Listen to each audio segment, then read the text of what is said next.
sporadic clashes between farmers and the police standing in their path only added to the sense of ominousness.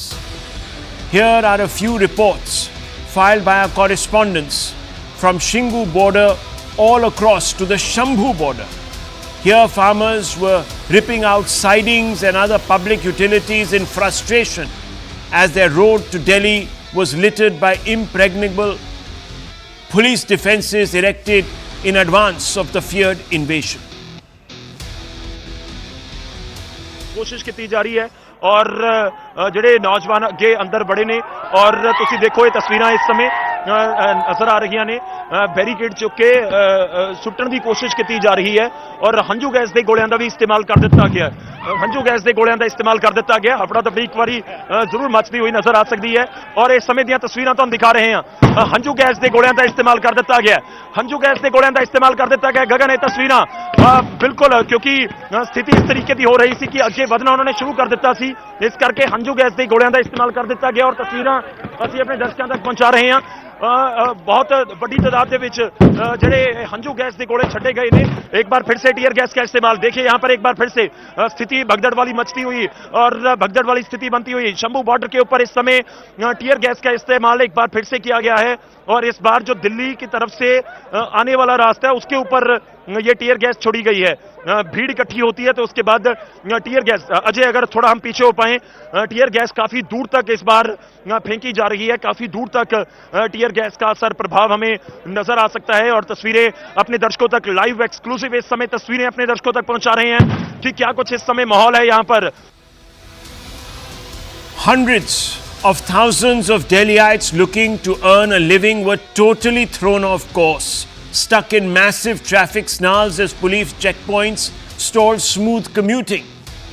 Most went along with it as nobody, viewers amongst us, wanted to see a repeat of the scenes of 2021 when farmers ran riot in the Union capital, clambering atop the Red Fort and defiling public property. You remember those scenes, viewers? And they took place on a significant day of the calendar, on Republic Day itself. Hundreds of policemen were brutalized then. I'm talking about 2021, viewers. This time the police is better prepared, even though the farmers have also come equipped for the long haul.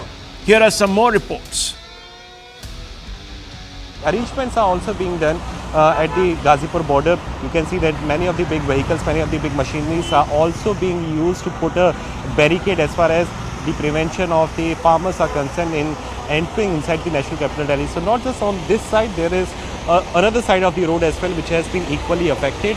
But we can see that both the carriageway are currently open, but a part of the service lane it is currently closed, and in fact the nails and the barricading and also the concrete barricading is also used by the UP police personnel to prevent any of the farmer from entering this particular place.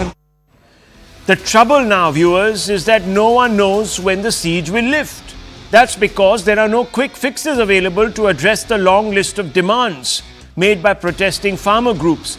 A whole round of talks has failed, ended in stalemate. The government's best managers, from the farm minister to the corporate affairs minister, all of them travelled out of Delhi to meet with these protesting groups.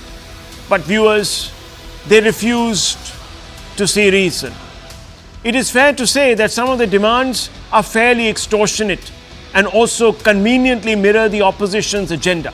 Let me take you through the hard facts to explain why the motives appear political, viewers. First of all, the timing of the protests is suspect. There's no obvious provocation, unlike the last time when 3 farm laws were allegedly rushed through Parliament. Viewers, this time, no provocation. Also, the agitation is led by a different set of farm leaders. Let me break it up for you and put it on your screens. The ones who laid siege to Delhi for months in 2020 and 21 have stayed away, signaling a rift in farmer ranks over the objectives of the agitation. The 3 organizations this time, viewers, headed by individuals that were not really part of the last agitation of 1.0. Sanyukt Kisan Morcha BKU Dallewal, led by Jagjit Singh Dallewal, Kisan Mazdoor Morcha led by Sarwan Singh Pandher. Missing in action this time, BKU's Rakesh Tiket, BKU Charuni and BKU's Ekta Ugrahan. All of them, viewers, not here this time. Let's now also decode each of the demands. And this is where it becomes really interesting, because as if on cue, the principal demand has been backed today by Rahul Gandhi unconditionally. And that, of course, is a law guaranteeing MSP. That's what the farmers want. Is this reasonable? Well, viewers, think about it. The cost to procure all 23 crops will equal 17 lakh crores. Yes, 17 lakh crores, viewers. The numbers are here in front of me and spelt out on your screens. Now, viewers, think about it. More than 10 lakh crores annual capex spent on infrastructure has been promised in this interim budget.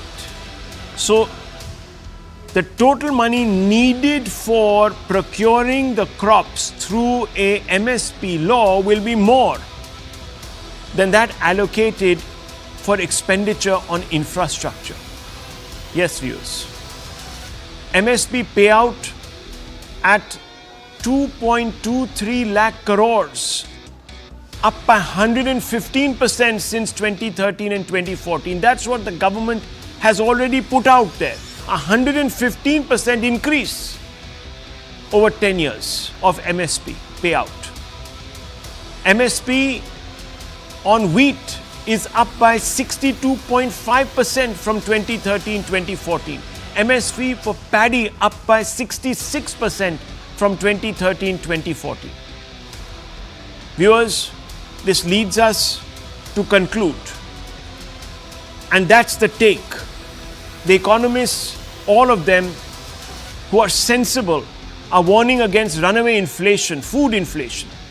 They say, viewers, that either you tax the rich farmer if you want to go along with this demand to pay for the extra burden on the exchequer, or you back income support schemes like the Raitu Bandhan that was introduced in Telangana, or the Kisan Samman Nidhi, or then you opt for something called the price deficiency payments, or PDP, that have been rolled out by Madhya Pradesh and Haryana. What that means is, viewers, that the farmer gets a sum of money equal to the deficit between the MSP and what he actually sells at.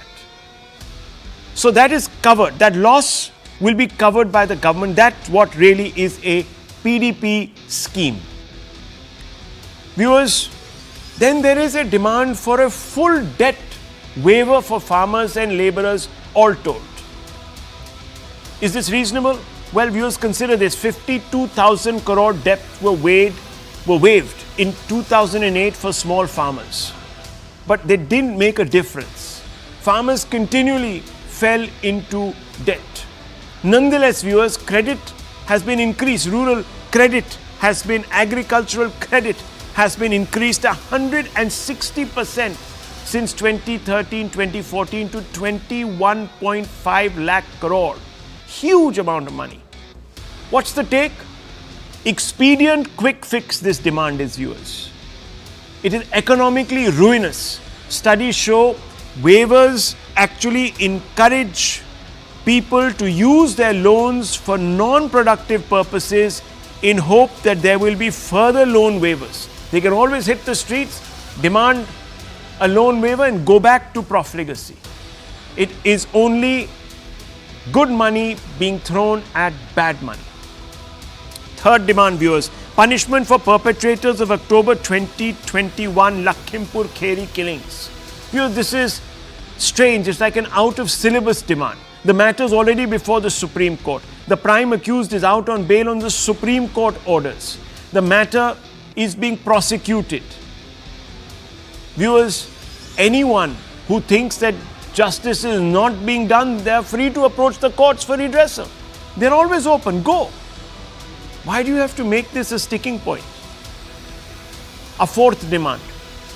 They say exit the WTO and freeze free trade agreements. Any agreement that India has signed with any country, freeze them. With any trading bloc, freeze them. Viewers, is this reasonable? Absolutely not. India became the world's 5th largest economy by nominal GDP. After, viewers, it entered the global economy. It liberalized. It became part of bodies like the WTO. Viewers, its GDP today is the 3rd largest by purchasing power parity, PPP. India's agri-exports crossed $50 billion in 2021-2022. What is the short take, viewers? The move would isolate India from international markets, supply chains and finance. At the height of its tilt towards protectionism, India was crippled by the license Raj. Do we want to go back there? And do you remember, viewers, the tax burden on some of those who went and earned an honest living was close to 100%, viewers. You want to go back there? Viewers, the 5th demand. Pensions for farmers and farm laborers. That's the demand. All farmers give them pensions. All farm laborers give them pensions. 9% of government revenue receipts go towards pensions, viewers. That's the number. 9% of revenue receipts. You earn that revenue, 9% of that is spent on paying out pensions. Viewers, the take is simple.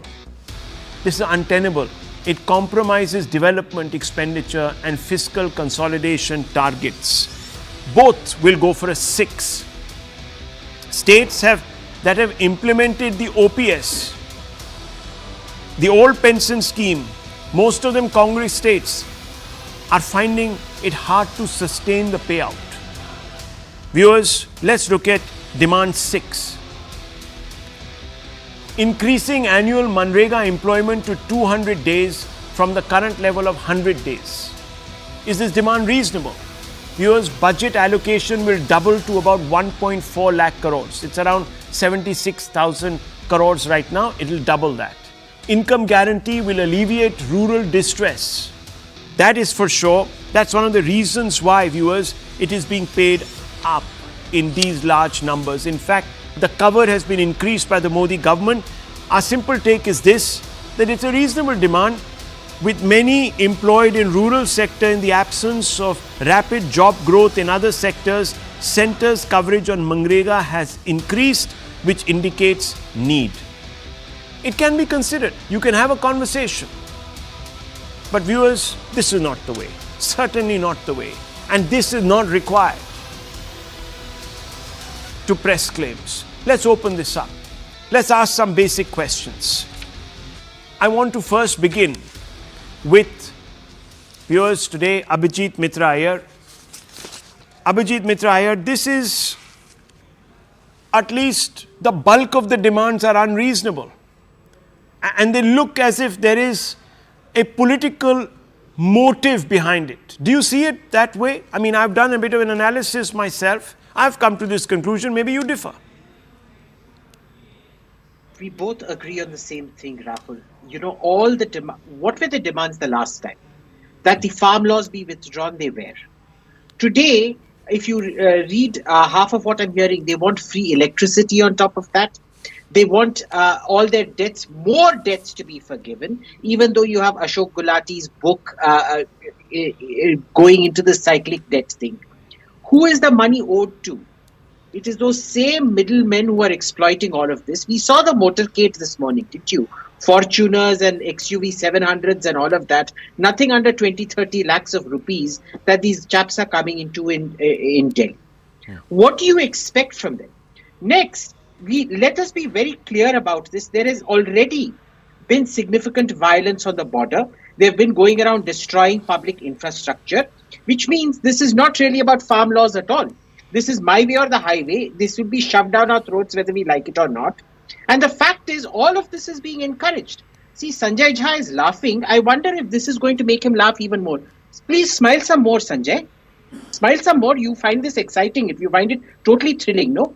This is a Dalit youth, Lakbir Singh, whose legs and arms were hacked off the last time these farmers' protests came. Keep laughing, keep smiling. I know you find it hilarious. So, they are encouraging this kind of violence. We have seen all the interviews today where half the characters don't even know what they're coming out for. They're coming out for, some says, Azad Punjab banana hai, Pakistan ke saath jana hai, Khalistan banana hai. I've seen at least 3 interviews like that today. This is the Punjab organized crime cartel, which is organizing all kinds of on-demand, for-pay agitations with a view to the election. Let us be very, very clear about that. This isn't about farmers. Even the first protest was never about farmers. It was about the middlemen making all the money. Even the economics you have shown, Rahul, is kind of pointless to these people. It is pointless to these people because they are here, they want to pick a fight. They are not here for justice. They are not here for social justice, economic justice, any of that kind of justice. They are here to pick a fight. They are here as the, shock troops of either a political party or several political parties with a view to the 2024 elections, and that's it. Let me open this up. Let me bring in Sanjay Jha since you mentioned him. Sanjay Jha, let's look at one of the demands. Pension for all farmers and agricultural labor. Now, this is harking back to a time when it would appear that profligacy is back in fashion. Profligacy is back in fashion. Sanjay Jha, I just want to remind you that when the Congress promised the OPS and it brought it in Himachal and won an election on the back of it, yes, it was something that enthused voters. But top economists of the Congress ecosystem, Montek Singh Ahluwalia, I hope you haven't forgotten him, had warned against such profligacy. I want you to go over some of his words. Should I?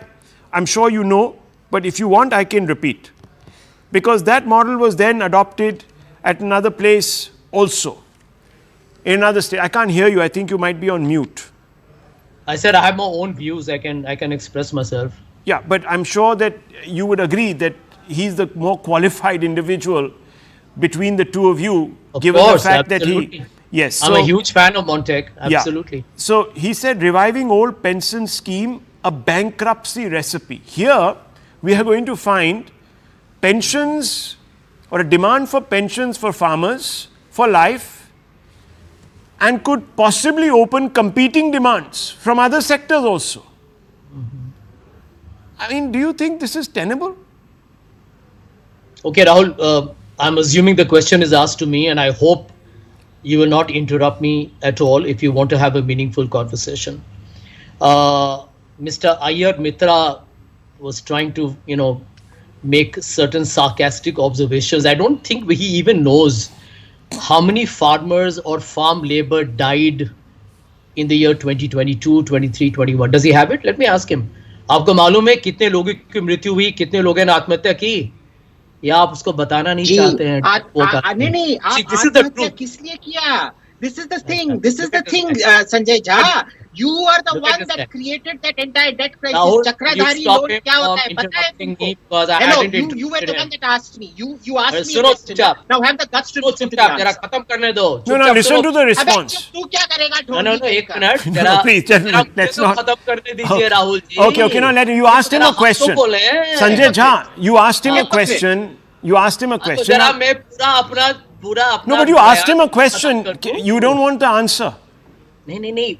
Listen, he asked me a couple of questions. I've waited for him to finish and I'm answering them. Shanti So से. we'll come back. Okay. प्यार से बातचीत होती है. ठीक है. देखिए राहुल जी, लगभग 11,000 किसान, agriculture labor, small farmers have committed suicide. And this man and the entire right-wing system, which became a legal counsel for Gautam Adani, is calling them these people. He used the word Khalistan. this is the level of immorality on a television show. He thinks that these people on the screen are coming there because they're terrorists, they're separatists. I mean, what kind of a ridiculous... The right-wingers have clearly lost the plot. I mean, this is absolutely preposterous. You actually believe... Just answer me the question. Let's not become rhetorical. I asked you a very specific question.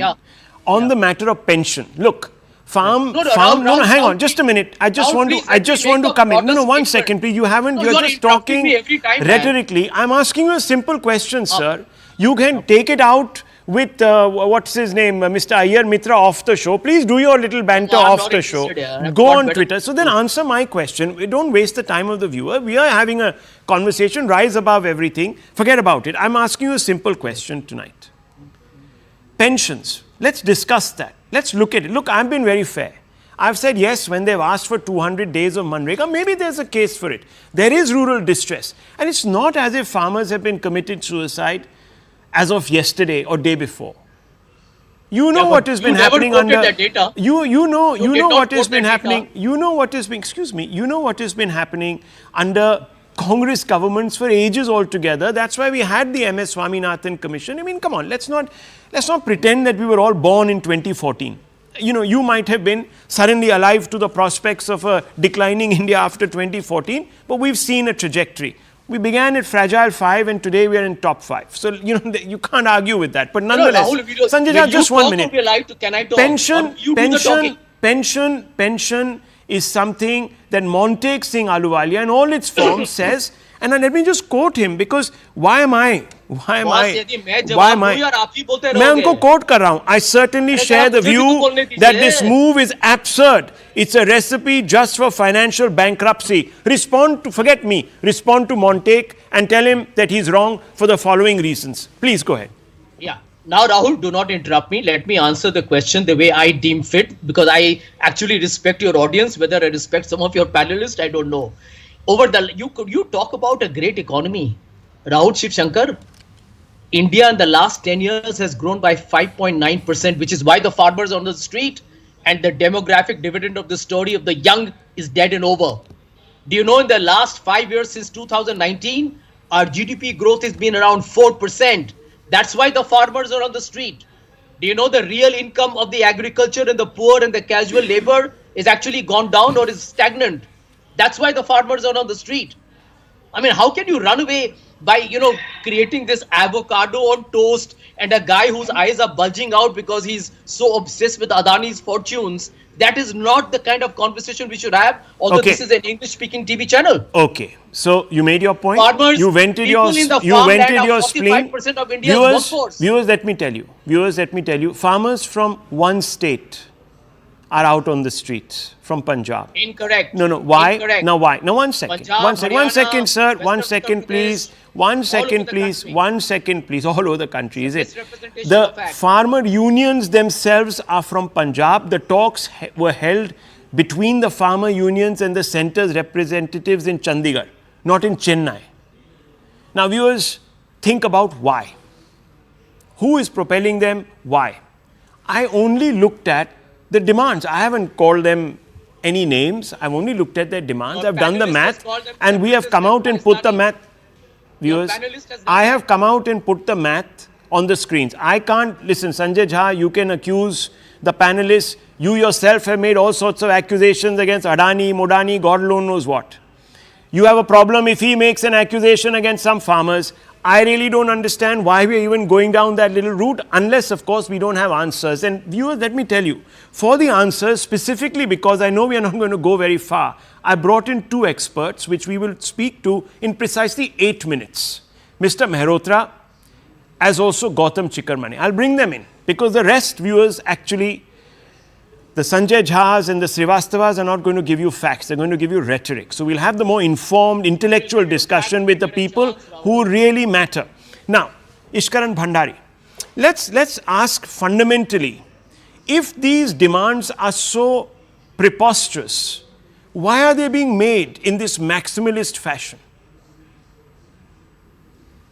Rahul, I would first recommend all your viewers should see your tweet. It's very pithy but covers all the important points on the economic aspect of it. It's available on your Twitter. I just saw it. Now let's come to what is sought to be achieved by this law. Firstly, let's stop saying that there is a wide support for this agitation, because the support comes out in the election. We had Punjab election as well as Uttar Pradesh election, because people try to make it bigger than what it is. In UP election, we saw the result. In Western UP itself, forget UP, and all the SKM leaders who wanted to contest Punjab polls, we saw the result there also. Because an average voter in a democracy is much smarter than people who think that by making tall demands and unrealistic demands they can sway the voters. And we saw this in 2019 election also, when one Mr. Rahul Gandhi said 72,000 per year into crores of families' house should be deposited.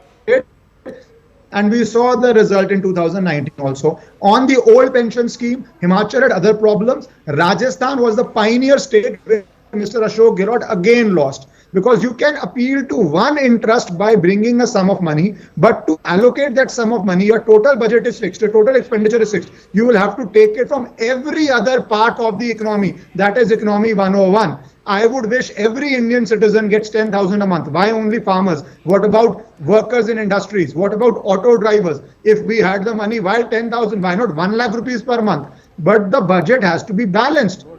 Second aspect, some of the proposals, some of the demands, why stop at MSP? It is 50% profit over the rent on the land and the input cost, the Swaminathan formula, which even the Congress did not accept in its 2007 report. Let's be very clear on that, because probably they had good economists in Dr. Manmohan Singh and Dr. Montek Ahluwalia. Of course, they did not have a political structure and corruptions were a problem there. So they could also not accept. So if you have this 50% profit over land, no industry would be able to function. Why should industrialists or small traders not get 50% profit over the length of their small unit? Plus somebody manufacturing this jacket, why should he not have 50% profit? These are Venezuela or Venezuela all went to a basket case. So let us be clear what is being asked now. Second aspect of this is the demands are, of course, something which cannot be done, because as you have also said it, even the infrastructure, last 7 years we spent 67 lakh rupees on infrastructure, which is a record spend. That is also less than what 1 year of this demand will, 10 lakh crores to 15 lakh crores, 15 lakh is what people are saying, will not be possible. Now the second aspect of this is, what about the violence that is happening? We just had a public property law being recommended by the Law Commission that if you do violence on the street, break public property, that needs to be compensated. We are seeing how much public property is being destroyed. We saw what happened at Red Fort. The third aspect is, of course, there are divisive interests outside India who want to create a separate Punjab demand. That is also getting mixed into this, even though it's tiny. And even though the people of Punjab have rejected it election after election, that demand also gets propped up. So it is nothing more than a complete political strategy where luckily Congress, or rather coincidentally Congress, Mr. Rahul Gandhi today only announces we will bring MSP in this manner, but never did it when it was in power, because that time they had to run the government. So let us be very clear, it's a political protest to remove a person in power whom you do not like, knowing well that these demands are untenable, uneconomical, they cannot be performed. And last lines I'll say, the voter is much wiser than these people, be it in Punjab or be it in the rest of India, and they will get their answer again in 2020. I think that makes sense, because viewers, if you remember, and I want to bring in Mr. Srivastava. Mr. Srivastava, I remember the Congress party latched on to the Shambhu border protests, shared stage with Mr. Tikait, then he said, please don't come here. Mr. Tikait himself tried to become a politician, contest elections, lost. Others from the movement contested in Punjab, lost. So that we now know is a hard fact. They lost. So obviously people didn't think either they were genuine or they were espousing the right cause. But I want to ask you a fundamental question, sir. You see, सुन लीजिए sir, सवाल तो पूछ लूं, if you don't mind. Rahul Gandhi now comes out and says, look, don't worry, farmers, you elect me, you elect the party, you elect the Congress, and I'll give you the MSP law. I guarantee you this. Now, viewers, this is the same Congress that in Karnataka promised 6 guarantees. वो guarantees की तो घंटी बज गई. उनका warranty expire हो गया. Vivek Srivastava, they came running to the capital, the chief minister, with his little begging bowl and said, give me the money. And his own economic advisor, Koppal MLA Basavaraj Rayareddy, he came out and said the schemes implemented suddenly and the burden has increased and we can't now pay out. DK Shivkumar, the deputy chief minister, said it's too much, 57,000 crores is going to break our bank. So who are you fooling? Who are you fooling? No, do you want see, India's economy to sink? There is a. Do you want us to go the way Sri Lanka went? Yeah, see, I'll tell you. No, I mean, see, I'll be very clear now. I mean, if you have heard the speech of the Prime Minister, the vote of thanks speech, there is one point in which everybody was noticing it. He said that the government is not supposed to interfere in the businesses, in the way the country is being run, and our role should be minimal. And that is where there is a difference between a capitalist NDA and a socialist INDIA. The entire corporate system in 2013 went against the Congress and Rahul Gandhi simply because Rahul Gandhi stood in Bhatta Parsal, stood with the farmers. Bhumi Adhigrahan ka bill aaya, which Rahul Gandhi got, and that is what miffed the entire brass of corporates. And they went and stood behind Narendra Modi, so much so that even Mr. Advani had to take a step back. So that is where the country is going. Sir, if you are talking of writing of debts, please, I would like you to give me a figure. The big businessman, how much of debt has been written off? Subhash Chandra is the latest in the list, and I have a long list of it. So all this is a big dramabazi. The demands of the farmers are very clear. I agree with Ishkaran Bhandari. No, yes, it can be done, sir. If you change the system, it is already happening. You can acquire the entire crops from the farmers. China is doing it, Cuba is doing it, North Korea is doing it, Vietnam has been doing it. There are so many countries who do it. You export, you put it in public distribution. North Korea, where people are starving to death. I mean, there are. And some people even have claimed cannibalism. Okay. And you're talking about Cuba, where they're still running 1960 cars. And you're talking about China, whose economy is reduced and become now, as far as GDP growth is concerned, less than our countries. Yes. These are your examples. I know. Look, and do you know the debt no, on your let GDP? me tell you. Do you know the percentage on a couple of points, you make sense. GDP? Mr. Srivastava, you make sense on a couple of points. Yes, viewers, it's not as if internationally countries don't support their farmers through price incentives. Even we do it here. The problem is not whether we should do away with MSP.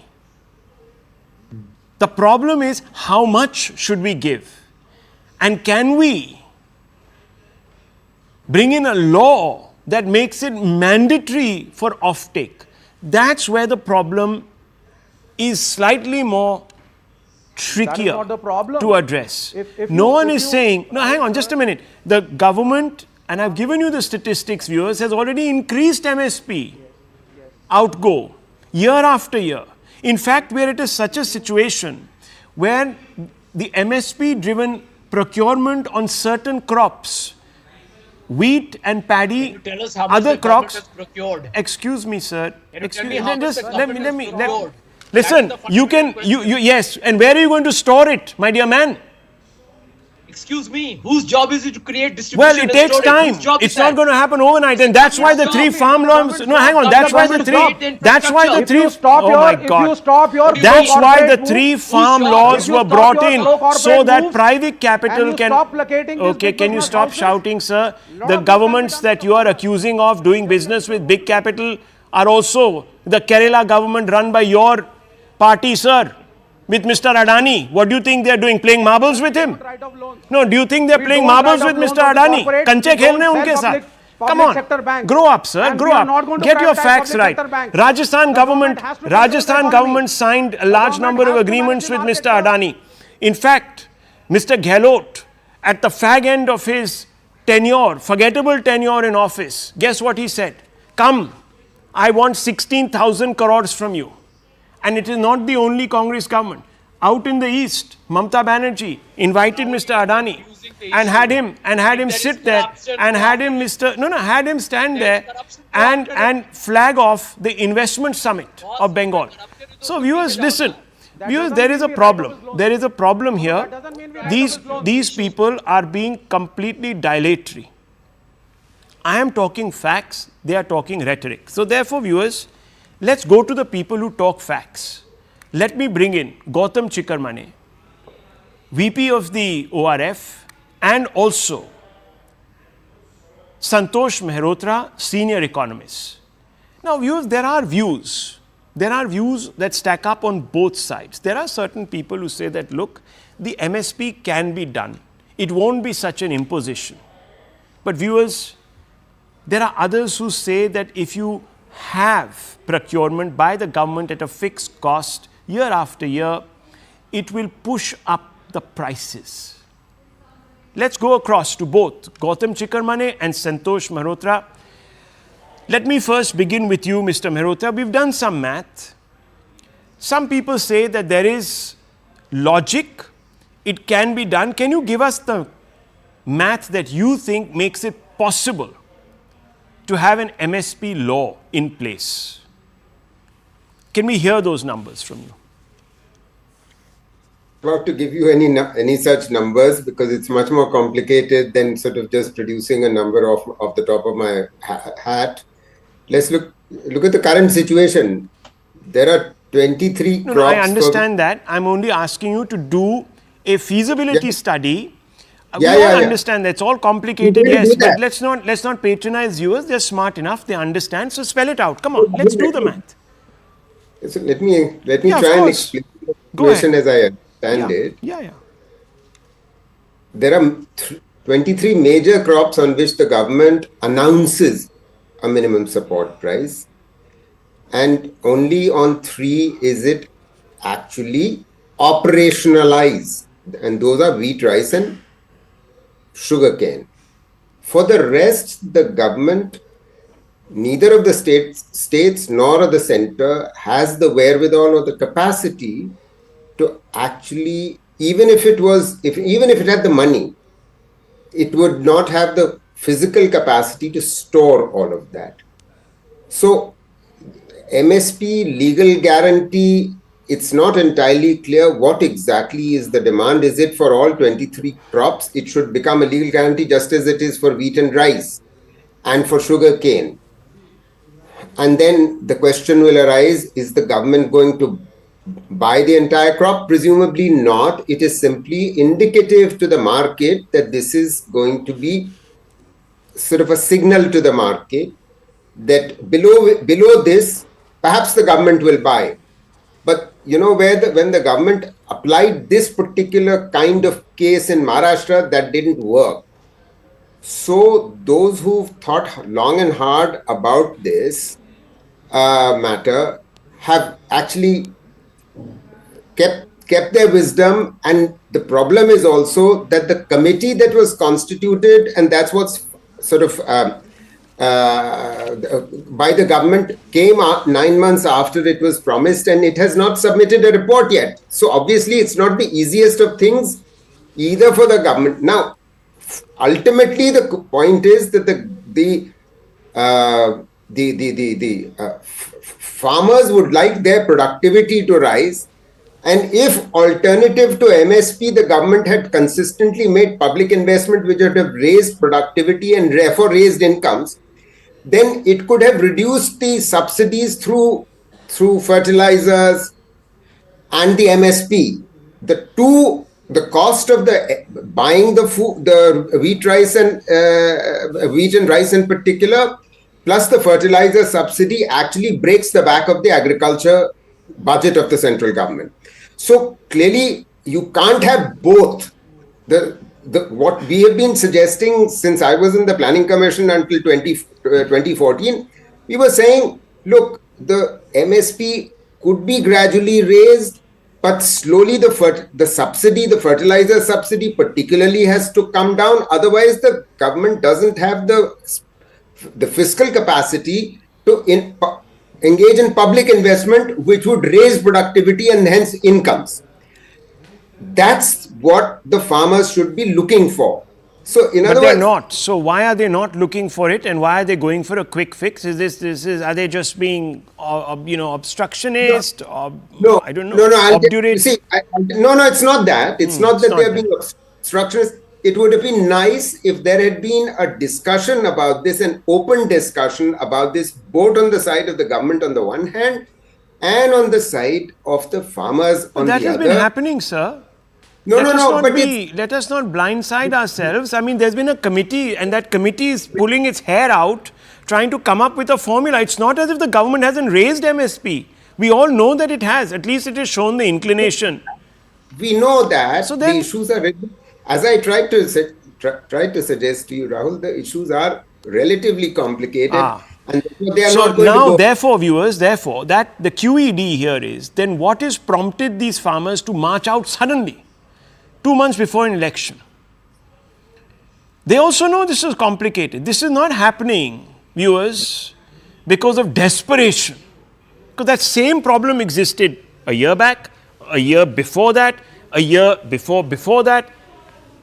So there has to be something more here. But nonetheless, I'm not going down that little rabbit hole.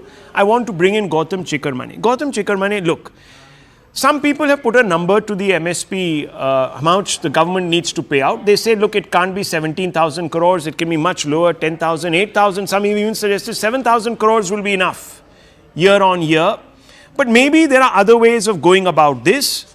One or two could be to roll out a price deficiency payment scheme like we've had in Madhya Pradesh and Haryana, discontinued in Madhya Pradesh. Or you have income support schemes like, you know, the PM Kisan Samman Nidhi. You can have those. Or you look at taxing the rich farmer, get him to pay so that the poor and mid-sized and the marginal farmer can get his MSP. Or then procure across the board, pay MSP across all 23 crops so that farmers don't only grow paddy and wheat and therefore have a rationalized price. These are some suggestions.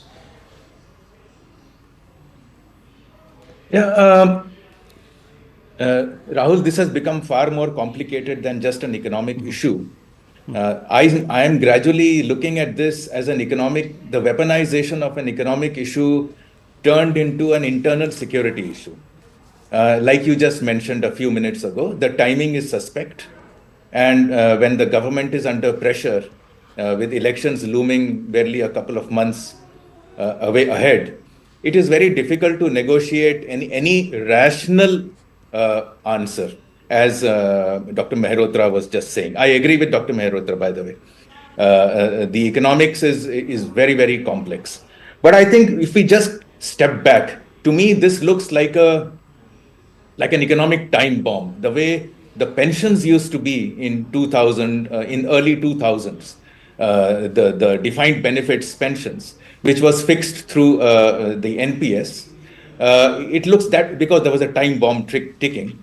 And I think that brought pensions on course, except a few months ago, 5 states have said that we will go back to the old pension scheme and embrace a time bomb again. Likewise, for these farmers, I'm finding it very difficult to call them poor farmers. Actually, a tractor costs anywhere between 3 lakh and 35 lakh, for instance. I don't think a poor farmer who cannot even invest a little bit to control his crops and goes in for a crop burning can buy a tractor and be part of this. And I think the poor part of the poor farmers are really Bihari labor and labor from Uttar Pradesh, not these people who are super rich with the maximum number of Mercedeses and luxury cars being bought by them and not paying taxes. To me, this has become a far more complex issue. But just to run some numbers, I mean, what are you going to do? Suppose the infrastructure in Nirmala Sitharaman's budget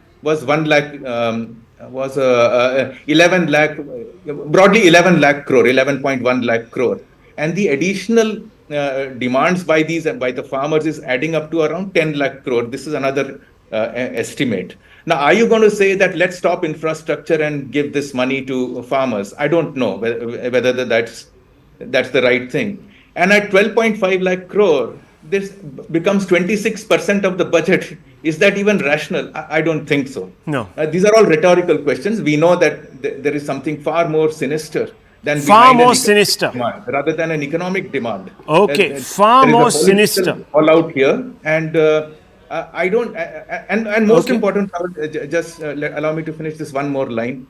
I think this whole thing about being defensive about violence is not acceptable.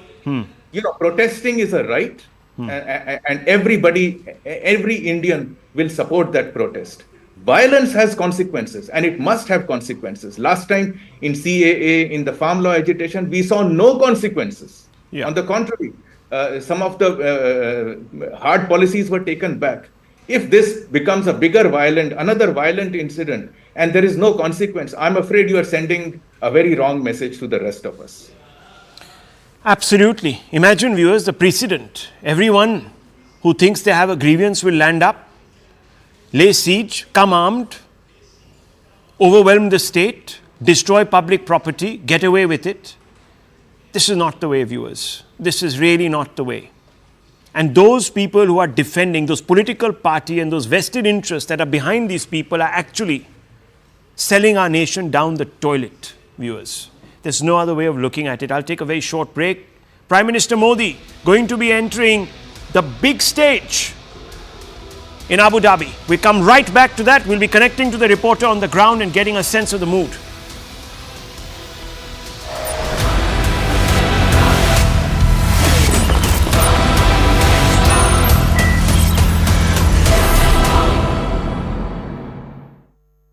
Co-powered by and this could not be the right optics that anybody would want to have at a point like this. Has been no permission that has been given to them. Section 144 has been imposed, but farmers are not ready to listen to that, and they are very, very adamant that they will march towards the national capital.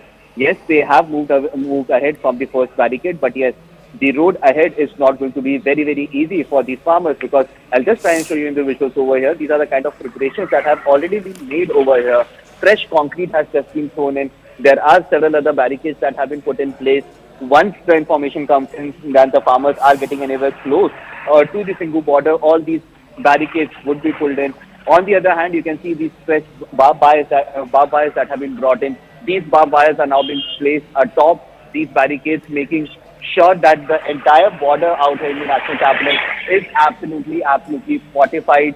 Not only vehicles that will go through it, but also people who might try to climb atop these barricades. They also fail to do so, and hence all the preparations that the Delhi police can do, that is being done at this point in time. Not only this, but also mock drills have continuously been taking place at all these borders over the last 2 to 3 days itself. On the other hand, if I could show you the visuals on the other side of the road, this road leads from the national capital towards Haryana. And you can see that the entire traffic in this road has absolutely been blocked.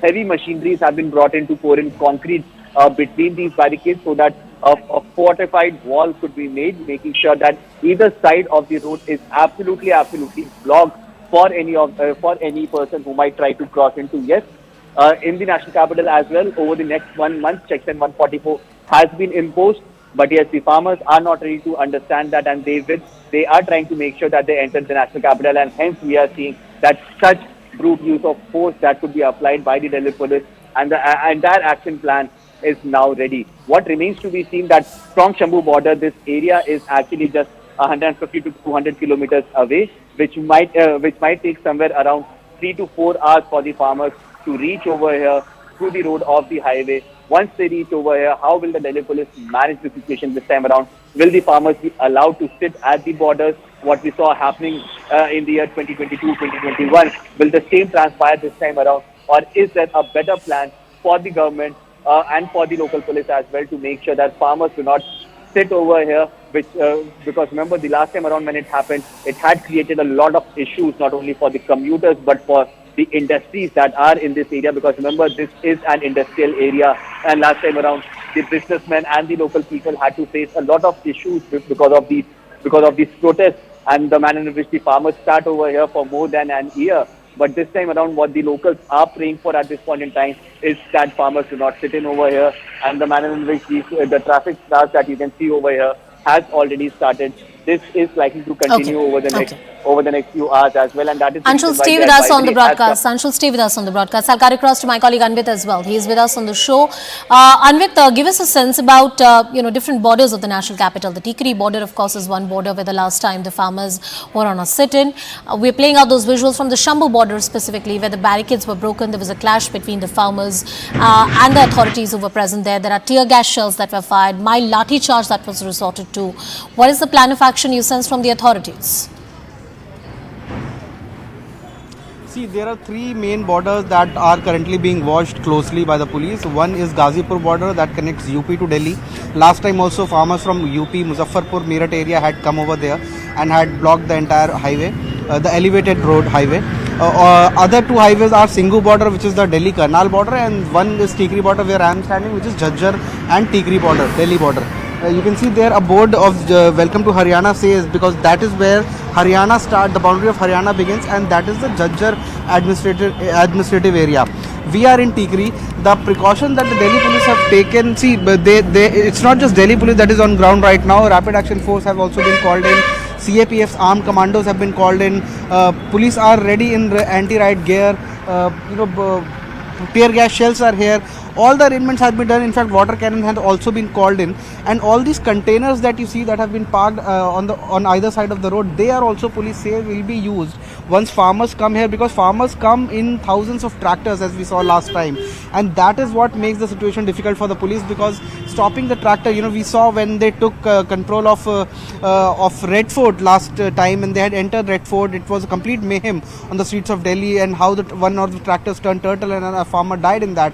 So they do not want to escalate the situation to that level, and I think that is why some cement barriers are also there. Police are atop the buildings on either side of the road, and all precautions are being taken. Even drones are being used to monitor the situation, not just on this particular road but also on either sides, on the residential areas as well, to find out how people are marching in from border areas into Delhi. Reports are coming in from Shambhu border that tear gas shells have been used. Farmers have they went overboard the barricades, and they have broken some barricades. In Delhi also Section 144 has been imposed, which restricts any gathering of more than 3 people, and that will certainly be violated if the farmers come in. Rapid Action Force is already ready and geared up. Senior officials are also here since the morning. Situation is being controlled, continuously monitored. But what the police officials have to say, that the traffic movement that is still allowed on this road, on this particular highway, will only be restricted and completely blocked once the confirmation from their counterpart in Haryana is received that farmers are now approaching, because right now we saw the ruckus that is going on at Shambhu border. Once they march in from there, Shambhu border is roughly about 200 kilometers from here. So even if they start marching, it will take them 4 to 5 hours, and that time will be sufficient for the Delhi police to make.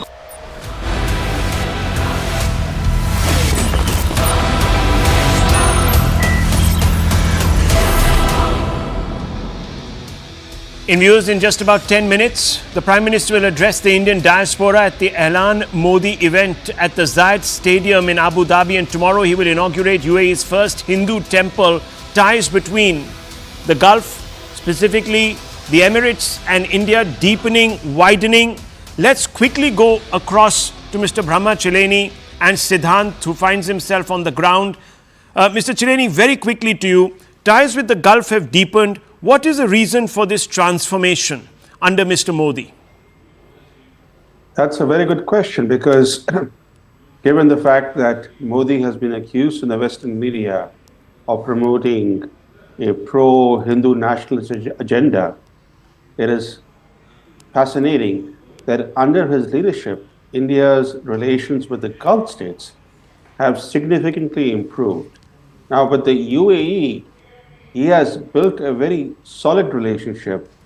In fact, with the president of UAE, Sheikh Mohammed, he has built a strong personal rapport. He calls Sheikh Mohammed his brother, and this is his 7th visit to the UAE. In fact, before Modi went to UAE for the first time in 2015, no Indian Prime Minister had been to the UAE in 34 years. So this gives you an idea of how much investment he has made, how much political capital he has put in building strong ties with the Gulf states.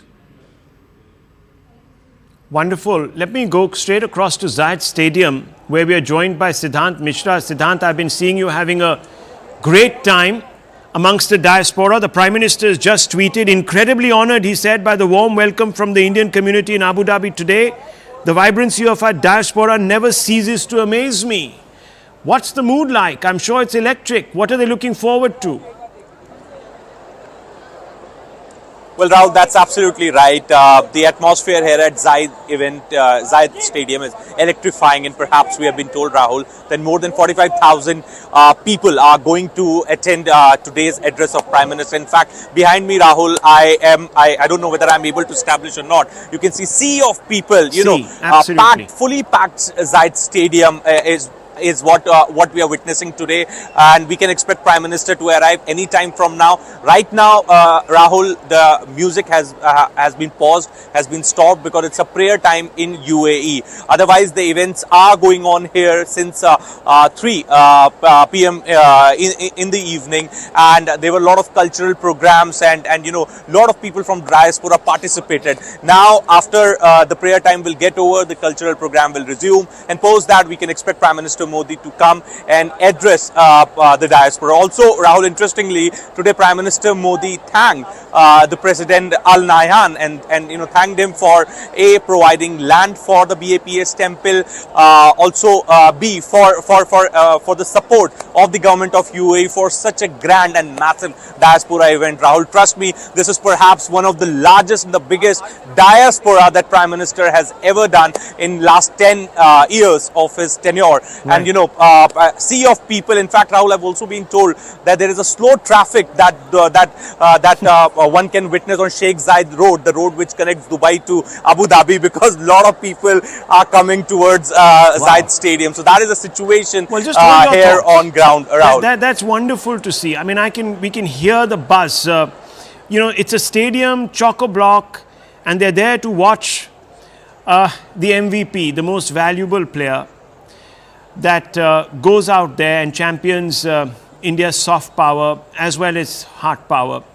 Now, Mr. Chileni, Mr. Modi has actually transformed diplomacy. He has also been able to balance many different competing equations in the Gulf, isn't it? I mean, that's really the beauty of it, isn't it? It's not without challenges.